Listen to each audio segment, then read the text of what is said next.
बिस्मिल्लाहिर्रहमानिर्रहीम। अस्सलाम वालेकुम students, hope all of you are fine. आज हम chapter number 1 animal classification, phylogeny and organisation study करने जा रहे हैं। ये चैप्टर BS सेमेस्टर 3 के अंदर एक कोर्स एनिमल डाइवर्सिटी 1 के अंदर पढ़ाया जाता है। अगर हम BSc के स्टूडेंट्स को देखें तो उनकी जो बुक ज़ूलॉजी B है तो उसके अंदर ये जो चैप्टर है वो इंक्लूड है। My name is Abdul Hanan, master of philosophy in zoology.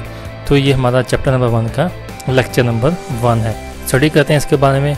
तो सबसे पहले हम देखते हैं systematics, study of kind and diversity of organism and evolutionary relationship among them. तो सिस्टमेटिक्स के अंदर हम दो चीज़ स्टडी करते हैं। नंबर 1 हम ऑर्गेनिज्म की डाइवर्सिटी ऑफ काइंड देखते हैं और नंबर 2 उनके हम एवोल्यूशनरी रिलेशनशिप देखते हैं। एवोल्यूशनरी रिलेशनशिप क्या होता है जी कि pattern of descent of organism, कि ऑर्गेनिज्म का कौन सा पैटर्न ऐसा है कि जो उनके डिसेंडेंट से जाके मिल जाता हो। तो उनका एवोल्यूशनरी रिलेशनशिप देखते हैं, उनकी काइंड्स देखते हैं, कौन कौन से ऑर्गेनिज्म किस काइंड के कहाँ पे प्रेजेंट होते हैं। तो ये सिस्टमेटिक्स कहलाता है। This study also give description of new species. Systematics है वो डिस्क्रिप्शन देती है हमें नई स्पीशीज़ के बारे में जो इवॉल्व होनी है या इवॉल्व हो चुकी हैं। It organise animal into groups and sub groups. तो सिस्टमेटिक्स की बात हो रही है कि ये एनिमल्स को ऑर्गेनाइज करता है ग्रुप्स के अंदर और सब groups. Taxonomy, original description of species. अगर हम ओरिजिनल डिस्क्रिप्शन जो है हमें कोई एक स्पीशीज़ है उसको अगर हम देखें तो उसका साइज़ कैसा है, उसकी मेजरमेंट कैसे, उसको मार्फोमेट्रिक मेजरमेंट कैसे हैं, तो वो टैक्सोनॉमी कहलाता है। और सिस्टमेटिक क्या है, arrangement of species into evolution group. अगर हम अरेंज करें ऑर्गेनिज्म को उनके एवोल्यूशन के हिसाब के साथ, एवोल्यूशन ग्रुप के साथ, then this is called systematic. Taxonomy hierarchy based on morphology. ये जो टैक्सोनॉमी हायरार्ची है वो दो चीज़ों पर बेस करती है। नंबर 1 मॉर्फोलॉजी पे। मॉर्फोलॉजी क्या है जी कि Carlos Linnaeus give modern classification system. Carlos Linnaeus ने एक मॉडर्न क्लासिफिकेशन सिस्टम दिया था। Group of similar character form A taxon, कि जिनका करैक्टर, जिनकी खसूसियात सेम थी उनको एक टैक्सोन के अंदर है वो रख दिया, उनको अरेंज कर दिया। Taxa arrange from broad to specific, जैसे हैं domain, kingdom, phylum, class, order, family, genus और स्पीशीज़। तो ये जो 7 क्लासिफिकेशन है, नंबर 1 किंगडम से शुरू होकर स्पीशीज़ तक जो है होती हैं। जो डोमेन है वो सबसे बिगेस्ट किंगडम है, जो कि domain is not universally accepted. ये तो डोमेन तो इंक्लूड कर दी गई है मॉर्फोलॉजी के अंदर, टैक्सोनॉमी के अंदर, लेकिन अभी तक ये यूनिवर्सली जो है वो एक्सेप्ट नहीं हुई। नंबर 2 एवोल्यूशन की बेस पे morphological similarity between two animal have genetic basis and give common evolutionary history. Morphological similarity का मतलब ये है कि size, shape, structure of organism के अंदर जो सिमिलैरिटीज़ हैं वो मॉर्फोलॉजिकल सिमिलैरिटी कहलाती हैं।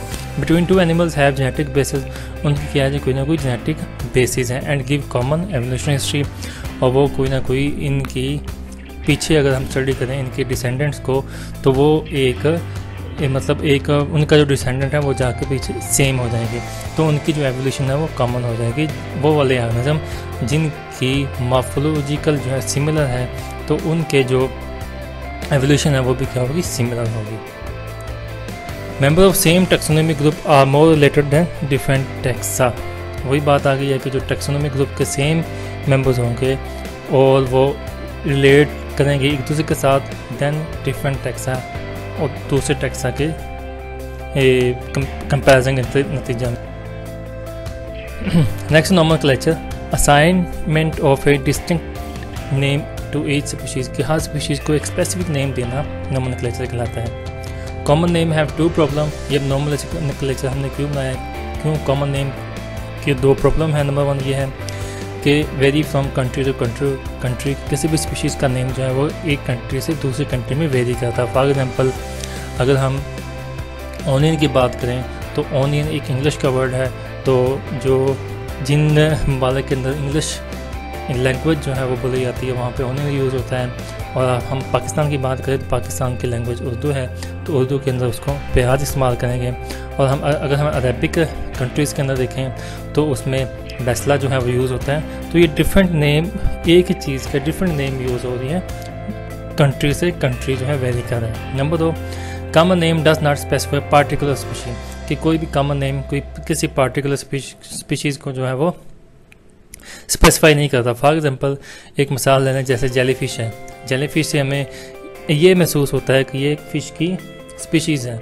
तो फ़िश क्या है, एक वर्टिब्रेट एनिमल है, मेरीन है, इसके अलावा इसके फिन्स होते हैं, गिल्स होते हैं। तो स्पीशीज़ एक अलग किंगडम है, एक अलग क्लास है, वर्टिब्रेट की एक अलग क्लास है। लेकिन जो जेलीफिश है वो नाइडेरिया में आती है, ये इनवर्टिब्रेट है, फ्री लिविंग मेरीन है, अम्ब्रेला शेप जो है इसकी बेल होती है और इसके बॉडी पे टेंटिकल्स होते हैं। तो ये एक डिफरेंट है। तो लेकिन नेम से हमें ये ज़ाहिर हो रहा है कि ये एक फ़िश की किस्म है, लेकिन जेलीफिश जो है प्योर मुकम्मल तौर पर एक डिफरेंट स्पीशीज़ है एज़ कम्पेयर टू फिश।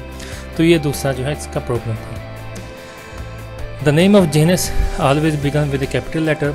अब ये जो नोमेनक्लेचर है इसको हम बाइनोमियल नोमेनक्लेचर बोलते हैं, क्योंकि ये दो नेम पर मुश्तमिल होता है। First one is genus, genus कहते हैं, number 2 is species.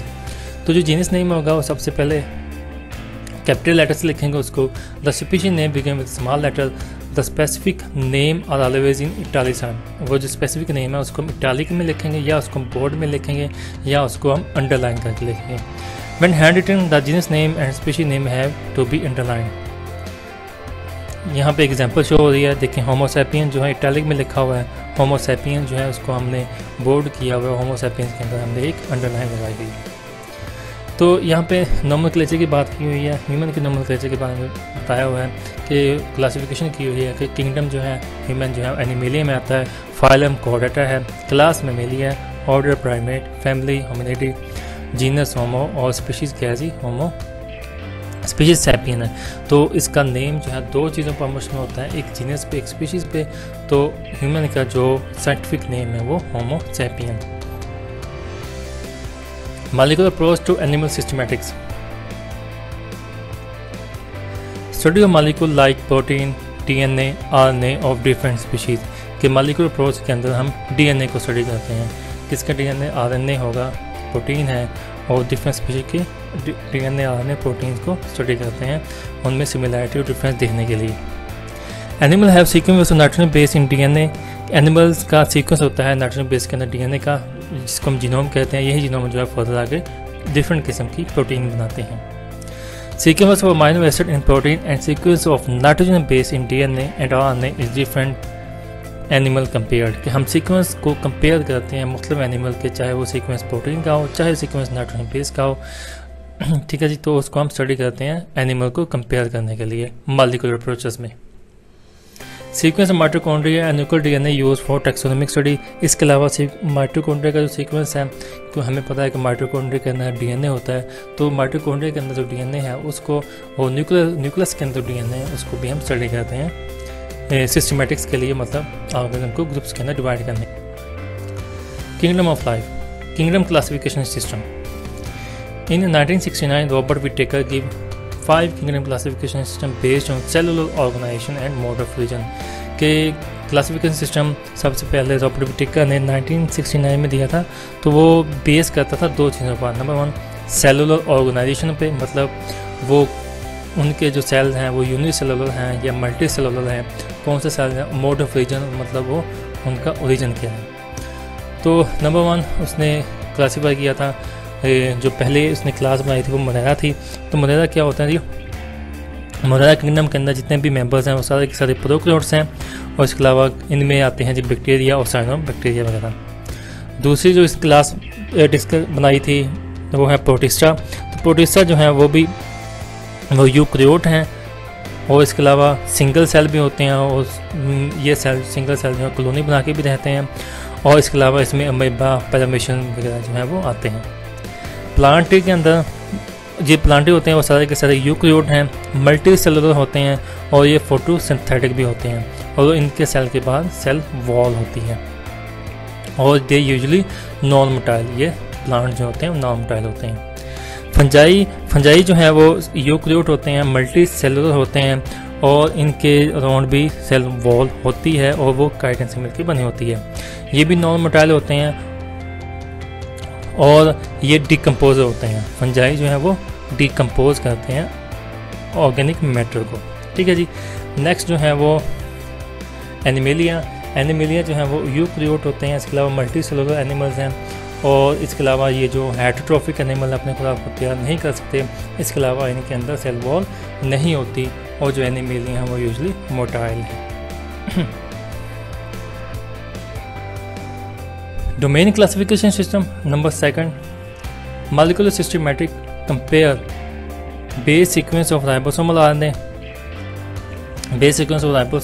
of different organism and conclude that all life share common ancestor। कि उन्होंने क्या किया है कि मॉलिक्यूलर सिस्टमैटिक्स ने कंपेयर किया है राइबोसोमल के सीक्वेंस को कंपेयर करने के बाद उन्होंने ये कहा कि जितनी भी लाइफ है एग्जिस्ट कर दिया सारे के सारा को एक कॉमन एंसेस्टर है। They find there are 3 major evolutional lineage called domain. 3 major lineage हैं जिनको हम डोमेन का नाम देते हैं। नंबर 1 क्या है? आर्किया। आर्किया सारे के सारे प्रोकैरियोट्स हैं। ये एक्सट्रीम एंड एनारोबिक एनवायरनमेंट के अंदर सर्वाइव कर सकते हैं। एक्सट्रीम का मतलब ये है टेम्परेचर चाहे जितना मर्जी इंक्रीज़ करा जाए या जितना मर्जी डिक्रीज़ करा जाए, और anaerobic environment in the absence of oxygen में जो है वो रह सकते हैं, और ये प्रिमिटिव होते हैं। Number 2 eubacteria. ये प्रोकैरियोटिक माइक्रोब जितने भी आते हैं वो यूबैक्टीरिया में आते हैं, और ये ट्रू बैक्टीरिया कहलाते हैं। नंबर 3 यूकैरिया। यूकैरिया जो है यूकैरियोटिक ऑर्गेनिजम्स हैं, इवॉल्व 1.5 बिलियन ईयर्स अगो। तो जब इन्वायरमेंट चेंज हुआ, एनवायरमेंट एनारोबिक से एरोबिक में कन्वर्ट हुआ, तो जब फोटोसिंथेसिस शुरू हो गई, ऑक्सीजन जो है वो इन्वायरमेंट के अंदर जमा होना शुरू हो गई, तब जाके जो यूकैरियोट्स हैं वो बने हैं। तो ये एरोबिक इन्वायरमेंट के अंदर सर्वाइव करते हैं, गिव राइज मॉडर्न लिनिएज। तो इन्होंने यूकैरियोट ने आगे जो है एक मॉडर्न लिनिएज जो है वो लाई, यानी एवोल्यूशन इवॉल्व की। एनिमल सिस्टमैटिक्स या क्लासिफिकेशन, मोनोफाइलेटिक ग्रुप्स होते हैं। Similarity due to single ancestor. Similarity अगर हम डिस्कस करें उनके सिंगल इंसेस्टर की बेस पे, then they are called monophyletic groups. Taxonomic look for character for searching monophyletic group. तो टैक्सोनॉमिक जो है वो किसी एक करेक्टर को जो है वो सर्च करते हैं मोनोफाइलेटिक ग्रुप को स्टडी करने के लिए या उसको बनाने के लिए। अब करेक्टर क्या होता है जी? Is anything that has a genetic basis and can be measured from an anatomical feature to a sequence of nitrogen base in DNA और एनए। ठीक है जी। तो करेक्टर क्या होता है? कोई भी ऐसी चीज़ होती है जिसका कोई ना कोई जेनेटिक बेसिस हो और उसका मेजर कर सकें एनाटॉमिकल फीचर के लिहाज से, और उसके सीक्वेंस को देख सकें। सीक्वेंस किसका? नाइट्रोजन बेसिस का डीएनए और आरएनए के अंदर सीक्वेंस को हम स्टडी कर सकें, तो वो करेक्टर कहलाता है। Number 2 polyphyletic group. Similarity but separate ancestor. Similar होते हैं लेकिन उनके जो इंसेस्टर्स होंगे वो सेपरेट होंगे। 3 paraphyletic. Form temporarily for some lineage form due to insufficient knowledge. कोई ऐसी स्पीशीज़ जिसके बारे में अभी नॉलेज मुकम्मल नहीं हुआ, इनसफिशिएंट नॉलेज है, तो वो पैराफाइलेटिक ग्रुप के अंदर जो है वो उनको रखा जाता है। उसको यहाँ पे आपके सामने एक डायग्राम भी है जो है शो हो रही है इसी एवोल्यूशनरी ग्रुप के हवाले से। तो यहाँ पे जो असेंबली है स्पीशीज़ 1 to 8 की इज़ ए पॉलीफाइलेटिक ग्रुप। ये पॉलीफाइलेटिक ग्रुप को शो कर रही है। 1 to 6 species have different ancestor than species 7 and 8। ठीक है जी। देन क्या जी? assemble of species 3 to 6 is a paraphyletic because 1 and 2 share the same ancestor as the 3 and 6 हैं। Next, but they have been left out of the group. Assemble of species 1 to 6 is a monophyletic group. Then pattern of organization. Series of evolutionary changes take place. These can be seen in the body plan in animal kingdom and protist. Evolutionary change do not always mean progress and increased complexity. Evolution का मतलब ये नहीं है कि जो species जो होती हैं या जो एनिमल्स हैं वो बेसिकली तौर पर 100% जो है कम्प्लेक्स की तरफ जा रहे हैं। मे बी पॉसिबिलिटी ये भी हो सकता है कि जो जीन्स प्रोड्यूस हुए हैं एवोल्यूशन से, मे बी वो इन्वायरमेंट उनको सपोर्ट ना करे तो वो डेड हो जाएं, और कुछ जीन्स ऐसे भी हो सकते हैं जिनको इन्वायरमेंट बहुत ज़्यादा सपोर्ट करेगा तो वो जो है वो सर्वाइव कर सकेंगे। तो जो एवोल्यूशन है वो ऑलवेज कम्प्लेक्सिटी की तरफ नहीं जाती। तो एवोल्यूशन आल्सो काज डीजनरेशन भी जो है वो काज कर सकती है। It also produces useless structure. Evolution often produces dead end. The path of evolution in animal is very difficult. बहुत difficult है, मतलब evolution को स्टडी करना बहुत ज़्यादा डिफ़िकल्ट है, क्योंकि हमें एवोल्यूशन को स्टडी करने के लिए फॉसिल्स स्टडी करने पड़ेंगे और फॉसिल्स का रिकॉर्ड मेंटेन करना, ये फॉसिल्स की स्टडी करना, ये भी एक बहुत डिफ़िकल्ट है। The evolution path does not show evolutionary sequence. जो एवोल्यूशनरी पाथ है वो एवोल्यूशनरी सीक्वेंस को शो नहीं करता। अब यहाँ पे एवोल्यूशनरी सीक्वेंस की बात हुई है। एवोल्यूशनरी सीक्वेंस होता है रिप्रेजेंटिंग ऑल पॉसिबल सीक्वेंस, कि जितने भी पॉसिबल सीक्वेंस हैं, चाहे वो जीन्स के हों चाहे वो प्रोटीन के हों, उनको रिप्रेजेंट करना वो एवोल्यूशनरी सीक्वेंस कहलाता है। तो प्रोटीन के सीक्वेंस को और डीएनए के सीक्वेंस को रिप्रेजेंट करना एवोल्यूशन के हिसाब से तो ये बहुत ज़्यादा डिफ़िकल्ट काम है, इसलिए एवोल्यूशनरी पाथ जो है वो डिफ़िकल्ट चीज़ है। Symmetry, the arrangement of parts of an animal around a point और an axis is called symmetry. Arrange करना एनिमल के पार्ट्स को उनके सेंट्रल एक्सिस से सिमेट्री कहलाता है। This is a diverse organism in the body of animal. The concept of symmetry fundamental for understanding animal organization. Animal organization को understand करने के लिए सिमेट्री जो है बहुत अहम है, इम्पोर्टेंट है। तो अब सिमेट्री की डिफरेंट टाइप्स हैं। Number 1 asymmetry, the absence of central point और axis around which body part are equally distributed is called symmetry. मतलब ऐसे एनिमल जिनका कोई सेंटर पॉइंट ना हो वो एसिमेट्री कहलाते हैं। For example sponges. Asymmetric organism do not develop complex communication, sensory और movement function. Number 2 radial symmetry, arrangement of body parts in which plane passing through the central oral or arboreal axis divide the animal into mirror images also called radial symmetry। कि इनका जो arrangement body की कि जब उनमें से जो plane पास किया जाएगा तो वो एनिमल को चाहे वो ओरल से एक्सेस से हो या अबोरल एक्सेस से हो तो वो डिवाइड कर देगा इनटू मिरर इमेजेस के अंदर। तो इसमें 2 टर्म यूज़ हुई हैं, एक ओरल है एक अबोरल है। ओरल क्या होता है जी? एंड कंटेनिंग द माउथ, कि वो वाला पार्ट जो जिस माउथ हो, और अबोरल होता है अपोजिट टू द माउथ, कि वो वाला एंड जहाँ टेल हो, टेल वाला अबोरल और ओरल माउथ वाला।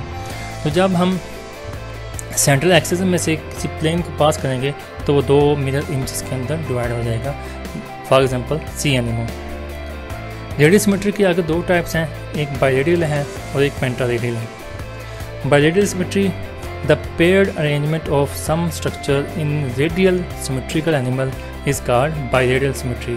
कि अरेंजमेंट हो एनिमल्स की पेयर की फॉर्म में तो वो बायरेडियल सिमेट्री कहलाते हैं। Radial symmetry is often modified by the arrangement of some structure in pairs, कि इनके अंदर ये होता है कि कुछ जो स्ट्रक्चर होती हैं पेयर की फॉर्म में होती हैं, जोड़ों की फॉर्म में होती हैं। These structure are present around this central oral aboral axis. Number 2 pentaradial symmetry, the arrangement of structure in 5 around a radial animal। कि अरेंजमेंट हो रही है स्ट्रक्चर की 5 हिस्सों के अंदर उनके मेन एक्सेस से, is called pentaradial symmetry। Next है bilateral symmetry, arrangement of body parts in which a single plane passing between the upper and lower surface and through the longitudinal axis of animal divide the animal into right and left mirror images is called bilateral symmetry। मतलब अगर plane पास किया जाए bilateral animal में से तो वो 2 हिस्सों में डिवाइड होंगे, दोनों एक दूसरे के मिरर इमेजेस होंगे। Bilateral symmetry is a characteristic of active crawling and swimming animal. There are 2 end of the animal with bilateral symmetry, 2 end होते हैं जी। Anterior end with head, the bilateral animal move primarily in one direction, एक direction में move करते हैं। Therefore one end of the animal is continuously encountering the environment, it is called interior end, कि जो environment के साथ हमेशा continue रखे। जैसे ह्यूमन के अंदर हम कह सकते हैं कि जो हमारा फ्रंटल पोर्शन है जिसमें एब्डोमेन है, हमारी चेस्ट है, माउथ वाला पोर्शन है, तो ये इंटीरियर एंड कहलाता है। The formation of head and concentration of sense organ is called cephalization. तो जो हेड भी जो है हमारे इन्वायरमेंट के साथ डायरेक्टली अटैच करता है, तो हेड की जो फॉर्मेशन है वो सेफलाइजेशन कहलाती है। अब सेफलाइजेशन की अगर प्रॉपर डेफिनेशन करें ये होता है concentration of sense organ like nervous system etc at interior end of body which formed head and brain during evolution and embryonic development। कि नर्व्स का मिल जाना एक जगह पे इंटीरियर एंड पे हेड वाले रीजन में, तो चाहे वो एवोल्यूशन की वजह से हो या एम्ब्रियोनिक डेवलपमेंट की वजह से हो, तो ये सेफलाइजेशन कहलाता है, मतलब हेड का बनना या ब्रेन का बनना। नेक्स्ट है पोस्टीरियर एंड या tail end, the end opposite to the interior end is called posterior, the posterior end animal is tail, तो ये टेल एंड कहलाता है पोस्टीरियर। यहाँ पे सिमेट्री नज़र आ रही है आपको कि नंबर 1 देखें जी एसिमेट्री, जो स्पॉन्ज है उसके अंदर कोई सिमेट्री नज़र नहीं आ रही। रेडियल में देखें आप, यहाँ पर आपको सी एनिमल को डायग्राम नज़र आ रही है, जिसके अंदर प्लेन को आप 5 हिस्सों में जो है 5 एक्सिस में अगर आप उसको डिवाइड कर सकते हैं उसको, और बायलैटरल में उसको आप लेफ्ट एंड राइट पोर्शन में जो है उसको आप डिवाइड कर सकते हैं किसी भी एनिमल को। Next direction of bilateral animal, ये देखिए जी डायरेक्शन शो हो रही है। नंबर 1 है जी कुछ अबोरल होते हैं, अबोरल वो होता है जो end opposite to the mouth, oral containing the mouth, interior head end होता है, posterior tail end, caudal towards the tail और cephalic towards the head. Distal portion होता है जी कि away from the point of attachment of a structure of a body like toe or distal to the knee, proximal toward the point attachment of structure on the body like hip is proximal to the knee. On the dorsal back of animal, usually the upper surface sea anemone with posterior of animal, ventral the belly of animal, inferior below a point of reference like the mouth is inferior to the nose in the human, or superior above a point of reference like neck is superior in the to the chest। तो ये सम जो है वो कुछ direction जो है bilateral animal की जो है यहाँ पे डिस्कस किया। नेक्स्ट है जी the unicellular level of organization, यानी cytoplasmic level of organization. Organism whose body consist of single cell, these organisms show unicellular level of organization like protista. In this organization, all living functions are carried out within the cytoplasm of a single plasma membrane। सारे के सारे function जो है वो एक cell के अंदर हो रहे होते हैं। Unicellular organism perform the function of locomotion, digestion, water and ion regulation, जिसको हम होम्योस्टैसिस बोलते हैं, sensory review and reproduction in single cell. Cellular colonies consist of loose association of cells, मतलब कुछ सेल्स होते हैं, यूनिसेलुलर सेल्स होते हैं, आपस में मिलकर रहते हैं, उसको हम कॉलोनीज कहते हैं। These cell exhibit little interdependence, cooperation और कोऑर्डिनेशन ऑफ फंक्शन। ये मतलब ये हो सकता है ये एक दूसरे के साथ इंटरडिपेंडेंस भी हो, कोऑपरेट भी करते हों और कोऑर्डिनेशन भी हो उनका फंक्शन के हिसाब से। सम सेल में be specialise for reproductive, nutritive and structure function. Colonies में से कुछ जो सेल्स होते हैं वो अपने आप को स्पेशलाइज कर लेते हैं कुछ फंक्शन के वजह से, फॉर एग्जांपल रिप्रोडक्टिव है, न्यूट्रिटिव है and structure. Number 2 diploblastic organisation, the organization in which two layers from different tissue is called diploblastic. Cells are organized into tissue in most animal phyla. Diploblastic organization is the simplest tissue level organization. Body part of this animal are organized into two layers. Two layers में divide होती हैं. These layers are derived from embryonic tissue layer. Number 1 ectoderm. It gives rise to epidermis. Epidermis is the outer layer of the body wall. Epidermis outer layer होती है body wall की. Epithelium जिसको हम बोलते हैं। Endoderm gives rise to gastrodermis. Gastrodermis line the gut cavity। और number 3 इन दोनों के दरमियान में एक्टो एंडोडर्म के दरमियान में मेसोगेलिया होता है। Non cellular layer between the epidermis and gastrodermis. Cell occur in the mesoglea in some diploblastic organism but they are always derived from ectoderm and endoderm. यहाँ पे आपको डायग्राम भी नज़र आ रही है जी कि आउटर साइड पे एक्टोडर्म है, नेक्स्ट जो है वो इनर साइड पे एंडोडर्म है येलो कलर की, उन दोनों के दरमियान में मेसोगेलिया जो आपको नजर आ रहा है। The gastroderm consist of a digestive and muscular cell. The epidermis contain epithelial and muscular cell.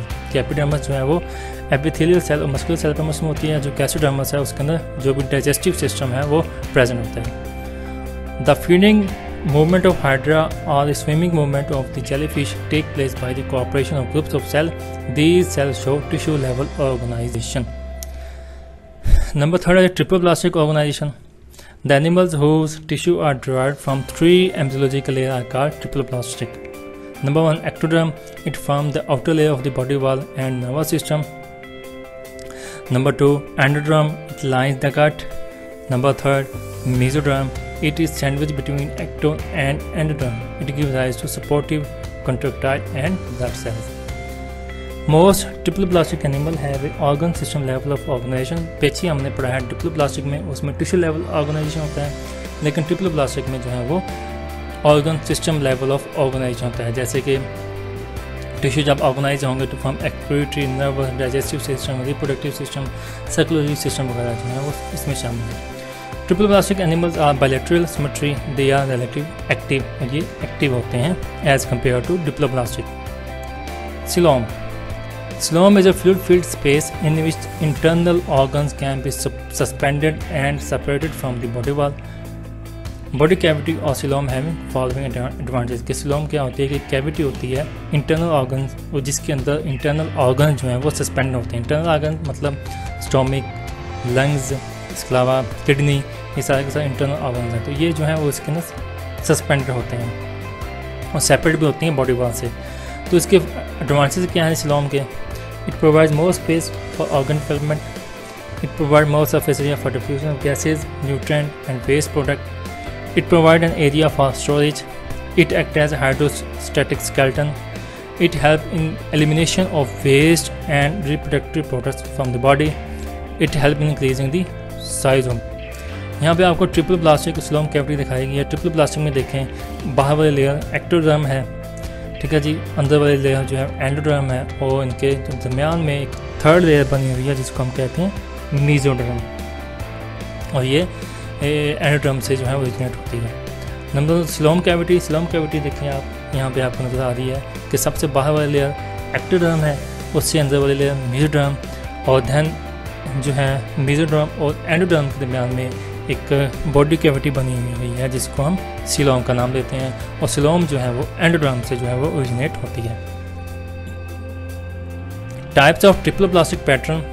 अब ट्रिपलोब्लास्टिक पैटर्न के टाइप्स हैं वो डिपेंड करते हैं coelom पे। coelom कैविटी पे डिपेंड करने के बाद जो ट्रिपलोब्लास्टिक ऑर्गेनाइजेशन जो है वो 3 किस्म के पैटर्न है इसके। नंबर 1 है triploblastic acoelomate pattern. The animal without coelom are called acoelomate. इनके अंदर coelom नहीं होती। In this animal mesodermally derived tissue form a relatively solid mass of cell. This mass of cell is present between ectoderm and endoderm.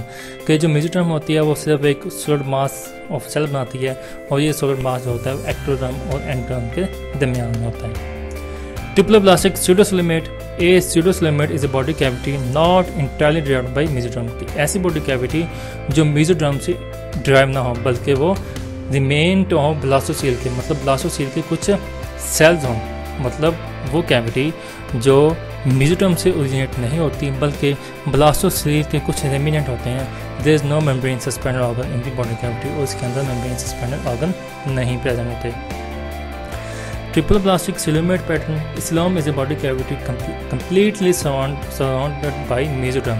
कि mesoderm जो है completely surrounded होती है coelom से, बॉडी कैविटी से। It has a thin mesodermal sheet called peritoneum, और इसकी एक शीट होती है जिसको हम peritoneum बोलते हैं। और peritoneum क्या होता है जी कि एक ऐसी शीट होती है जिसके अंदर हमारी एब्डोमिनल कैविटी के जितने भी ऑर्गन्स होते हैं, एब्डोमिनल ऑर्गन होते हैं, वो प्रेजेंट होते हैं इसके अंदर, और ये सपोर्ट करती है हमारे विजुअल ऑर्गन को। पेरिटोनियम कैविटी की बात कर रहे हैं। Peritoneum lines in the inner body wall. It continues with serosa. तो सीरोसा भी जो है वो लेयर होती है। Peritoneum is सीरोसल membrane. पेरिटोनियम भी सीरोसल का ही हिस्सा होता है। Serosa lines the outside of the visual organ. Serosa भी है जो विजुअल ऑर्गन्स हैं। विजुअल ऑर्गन जो हमारी इंपॉर्टेंट ऑर्गन है हमारे एब्डोमेन की, अब हमारी एब्डोमिनल कैविटी के अंदर जो ऑर्गन पाए जाते हैं तो विजुअल ऑर्गन कहलाते हैं, तो ये इनको प्रोटेक्शन प्रोवाइड करती है। ये देखें जी, आपको यहाँ पे तीनों डिफरेंस दिखाए गए हैं। एसिलोमेट जिनके अंदर बॉडी कैविटी बिल्कुल भी प्रेजेंट नहीं होती, coelom नहीं होती। नंबर 2 इक्विलोमेट जिसके अंदर coelom प्रेजेंट होती है, इसमें प्रेजेंट होते हैं एनलीड्स हैं, मोलस्क हैं, आर्थ्रोपोड्स हैं, इकोनोडर्म और कॉर्डेट्स हैं। यहाँ पे आपको देखें कि coelom जो है वो नज़र आ रही है। डाइजेस्टिव कैविटी के अराउंड में coelom है, और ये एंडोडर्म के बाहर वाली साइड पे प्रेजेंट होती है। pseudocoelomate coelom में देखें आपके coelom जो है कैविटी जो है वो है नहीं होती, लेकिन सिर्फ यहाँ पे उसका pseudocoelom प्रेजेंट होती है। एक मतलब उसको कैविटी नहीं करे, लेकिन सिलोम की शक्ल में एक जो है वो कैविटी यहाँ पे प्रेजेंट होती है।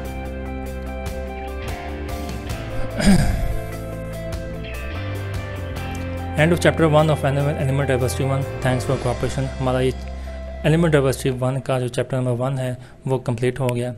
नेक्स्ट इंशाल्लाह हम मिलेंगे जी चैप्टर नंबर 2 के लेक्चर नंबर 1 के साथ। तब तक के लिए अल्लाह हाफिज़।